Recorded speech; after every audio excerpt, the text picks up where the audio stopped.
Some car features didn't slowly fade away with time. They didn't age gracefully or linger for decades before disappearing. They showed up suddenly, confused everyone, caused a few problems, and then vanished so fast most drivers barely remember they ever existed. These were features that engineers genuinely believed were the future. Features that appeared in showrooms with confidence, bold marketing, and big promises. And then almost overnight they were gone. Removed quietly, never mentioned again. As if the industry collectively agreed. Yeah, let's pretend that never happened. Some of them were clever. Some were ridiculous. Some were dangerous. And some failed not because they didn't work, but because they worked too well, or at the wrong time, or in a world that simply wasn't ready for them. In this video, we're looking at car features that only existed for a few short years. Why they were invented, why did they disappear so quickly, and what replaced them, sometimes for better, sometimes not. Because the fastest way to understand modern cars is to look at the ideas that barely survived long enough to be remembered. Keycap: 2 full-size spare tires as standard equipment. There was a time when opening the trunk of your car actually meant something. You'd lift the carpet, and sitting there, bolted in place, was a full-size spare tire. Not a donut, not a can of sealant, a real wheel, the same size as the 4 already on your car.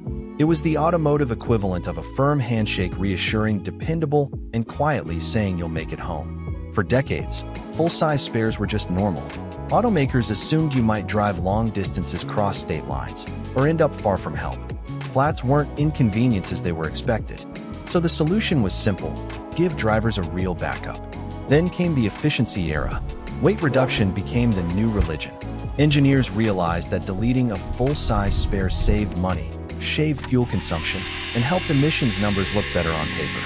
So it disappeared fast. First replaced by skinny donuts, then by nothing more than a tire repair kit and a roadside assistance phone number. The problem? The risk didn't disappear. It just moved from the carmaker to the driver. Modern fix-a-flat culture works until it doesn't. And when it fails, you're not driving home. You're waiting. Keycap: 3 automatic seat belts.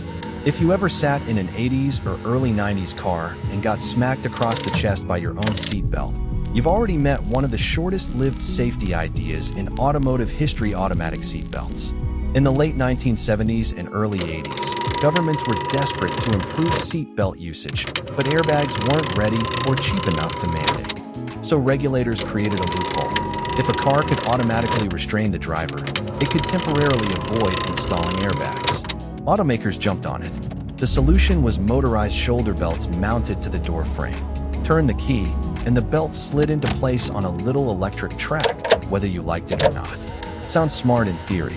In reality, it was annoying, awkward, and sometimes dangerous. Drivers still had to manually buckle the lap belt, which many didn't bother doing. That meant people were half restrained, arguably worse than not restrained at all. The systems jammed. They trapped people. And getting out of the car sometimes felt like waiting for permission from a malfunctioning robot. By the mid-1990s, airbags became mandatory and automatic seat belts disappeared almost overnight, another safety experiment quietly abandoned. Keycap: 4 pop-out windshields. It sounded clever on paper. In a crash, let the windshield pop out, release pressure, reduce injury, give occupants a way out. A safety solution inspired by good intentions. But physics didn't agree. At highway speeds, the windshield isn't just glass. It's structural. It helps maintain cabin integrity, supports roof strength, and manages energy during impact. Remove it, even intentionally, and the entire balance collapses. When early pop-out designs were tested in real collisions, the results were sobering. The glass ejected as planned, and then the cabin imploded. Without the windshield anchoring the frame, roofs folded sooner. Occupants were exposed to secondary impacts. Ejection risk increased instead of decreasing. Even worse, debris intrusion skyrocketed. What was meant to create an escape path became an entry point for metal pavement and force. Engineers learned a hard lesson here. Safety isn't about letting things escape. It's about controlling where energy goes. Today's bonded windshields don't pop out. They stay, and they save lives by doing so. Keycap: 585 miles per hour speedometers. In the late 1970s, fear entered the dashboard. Fuel shortages, long gas lines, a nation panicking about consumption. And instead of trusting drivers to adapt, the government chose control. The result was the 85-mile-per-hour speedometer. Federal regulations capped speedometer displays at 85 miles per hour, with an oversized emphasis on 55, the new national speed limit. The logic was simple. If drivers couldn't see higher speeds, they wouldn't drive them. Reality disagreed. Cars didn't get slower. Drivers didn't become more obedient. What changed was trust. The compressed scale made gauges harder to read at normal speeds. Needles clustered tightly together. Highway cruising felt vague, imprecise, almost disconnected. Worse, it created a psychological disconnect. When your car tops out at 85 on paper, but cruises comfortably beyond it, the instrument stops feeling honest. Drivers hated it. Manufacturers hated it. Even regulators quietly admitted it solved nothing. By the mid-1980s, the rule was abandoned. The lesson was clear. You can't legislate behavior through bad design. Keycapped 6 horizontal sliding speedometers. For a brief moment, the future moved sideways. In the 1950s and 1960s, designers were intoxicated by the jet age. Rockets, aircraft cockpits, motion without wheels. And that optimism crept straight into the dashboard. Instead of a needle sweeping in a circle, speed slid horizontally, a glowing bar drifting left to right behind glass. It looked modern, technical, confident, until you actually had to read it. At a glance, drivers struggled to judge speed changes. Acceleration wasn't intuitive. Peripheral vision failed where muscle memory once worked. Worse, the mechanism itself was fragile. Cables stretched.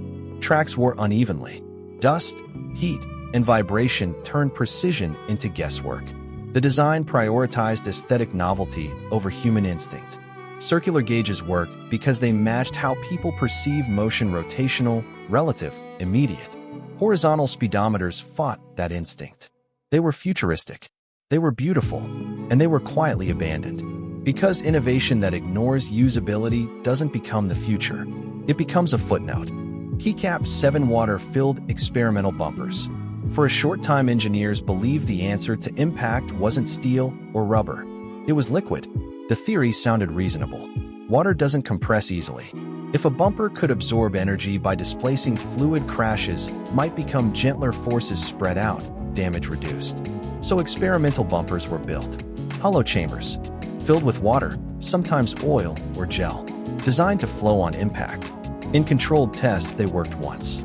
Then reality arrived. At highway speeds, the water didn't cushion. It burst. Seals failed. The fluid escaped violently, transferring energy straight into the structure behind it. In cold weather, water froze. In heat, pressure built. Leaks became inevitable. Maintenance became impossible. And after even minor impacts, the system was ruined. Worse still, the added weight changed handling and braking, introducing new dangers while solving none. The lesson was brutal but necessary. Impact safety isn't about clever ideas. It's about predictable behavior under chaos. Liquids don't behave predictably in crashes. So the water drained away, and bumpers returned to solid engineering. Because in safety design, reliability always beats creativity. Keycapped 8 T-top roofs. For a brief moment, the T-top felt like the perfect solution. Not a full convertible, not a closed coupe, something in between. 2 removable glass panels. A solid center spine. Open sky without losing the roof entirely. On paper, it was brilliant.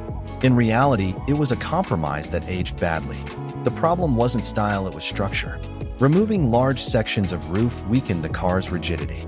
Chassis flex increased. Doors shifted. Panels creaked. Then came the leaks. Seals were down. Weather strips shrank. Rain found its way inside, slowly at first, then constantly. Wind noise grew. Glass rattled. The illusion of refinement disappeared with every bump. As safety standards tightened and rollover protection became mandatory, the T-top's fate was sealed. Cars needed stronger roofs, not removable ones. What survived was the lesson. Structural integrity matters more than novelty. The T-top wasn't a failure of creativity. It was a casualty of progress. Cool, iconic, and ultimately unsustainable. Keycapped 9 swing-away steering wheels. The swing-away steering wheel was designed with good intentions. Make entry easier. Add a touch of luxury. Reduce the awkward shuffle into the driver's seat. At low speeds, it felt clever. The wheel moved aside. The cabin felt open.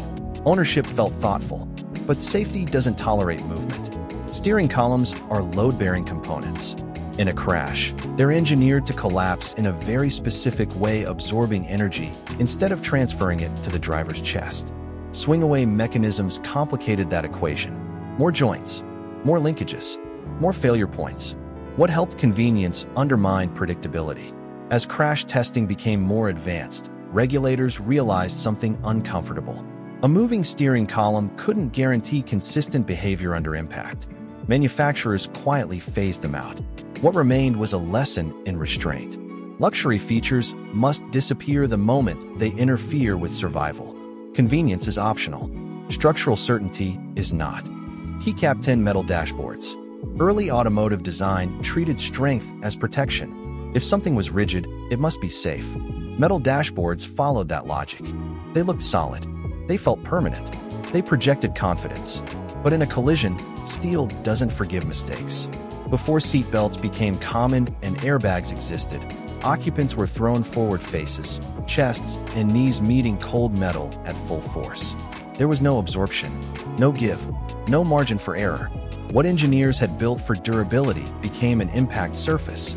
Injury data made the truth unavoidable. Metal dashboards didn't protect drivers, they punished them. The solution wasn't stronger materials. It was softer ones. Padding collapsible structures, energy-absorbing foams. Dashboards became safety components, not furniture. The transition happened fast. Once crash science caught up with design pride, steel vanished from cabins almost overnight.